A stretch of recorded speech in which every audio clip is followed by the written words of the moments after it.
Well, hello everyone. My name is Zachary O'Shea, and this is Box of Teeth. I have another nice body horror, cosmic horror monster for 5th edition for all of you right now.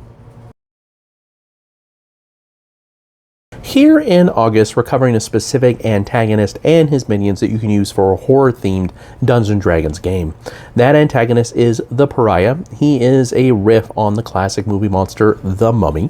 However, he's not undead, he's an aberration.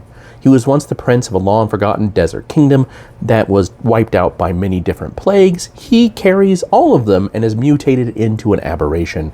He's quite insane, but he's also full of mirth and happiness, and goes out and spreads his message to the world, which is just more plagues. He and his minions cover 3 different subgenres of horror, that being cosmic horror, body horror, and disease horror. And again, we're delving deep into all 3 today, with the veiled Seizeran. Arousing and alien, sickly and sensual, the veiled Seizeran is, by first glance, a comely woman wearing nothing more than nigh translucent veils. What of her skin shows is supple and sweaty and feverish with desire. Upon closer inspection, though, one will notice that the beads are actually from a feverish flush of disease and are also on the veils because they are nothing more than flaps of pale flesh that are stuck to the contours, which themselves are false. They're all carbuncles and fatty sores and the like. There's little that remains of the humanoid woman that the veiled Seizeran once was, but that's always there, often just their very becoming eyes. While the Pariah is incapable of love or even lust, there are still women that want to become his paramours and give over their heart, body, and souls to him for one mad reason or another. They usually come from the most undesirable classes or the most vaulted. There's rarely ones from in between. Nevertheless, they have all 3 of those aspects, heart, body, and soul, twisted by his adoring touch.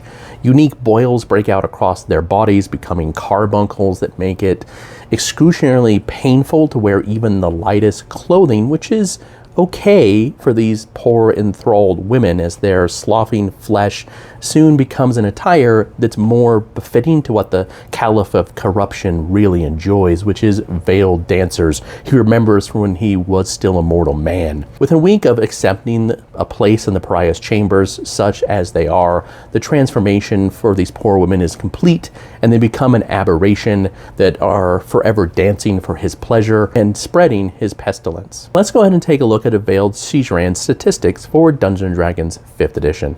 A veiled Seizeran is a challenge rating 4 medium aberration that is neutral evil. They've got an okay armor class, but a decent number of hit points. They do have saving throw bonuses, skills, they are resistant to necrotic and poison damage, and immune to the conditions of exhaustion and poisoned.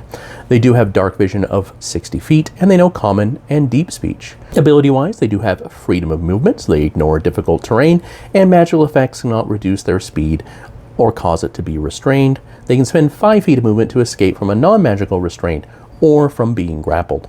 They do have multi-attack, so they can make a claw attack as well as use one of their 7 veils. The claws do a little bit of slashing damage, and the 7 veils are a little more involved. What happens is the veiled Seizeran peels off a section of her translucent skin and flings it at a humanoid she can see within 60 feet.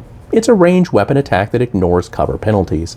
If the veil hits, they choose one of the veil effects I'm going to cover. The creature cannot be affected by more than one veil effect, and the Seizeran cannot choose an effect that is already currently active.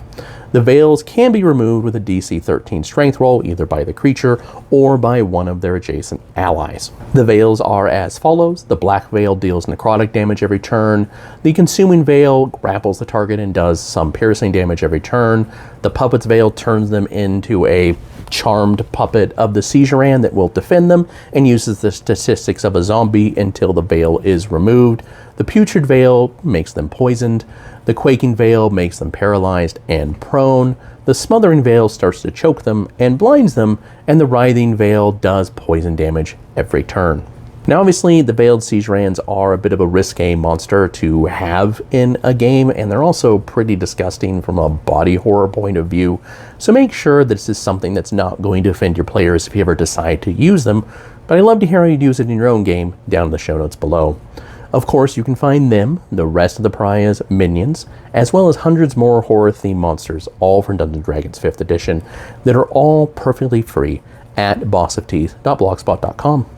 If you're more interested in the non-Dungeons & Dragons role-playing projects that I have, or the horror fiction that I write that includes Surcat Breakers, a meek earth tale that's kind of a gothic horror vampire to D vibe, you can always go to www.zacharyoshay.com. As always, I appreciate your time and your attention, and have a wonderful day ahead of you.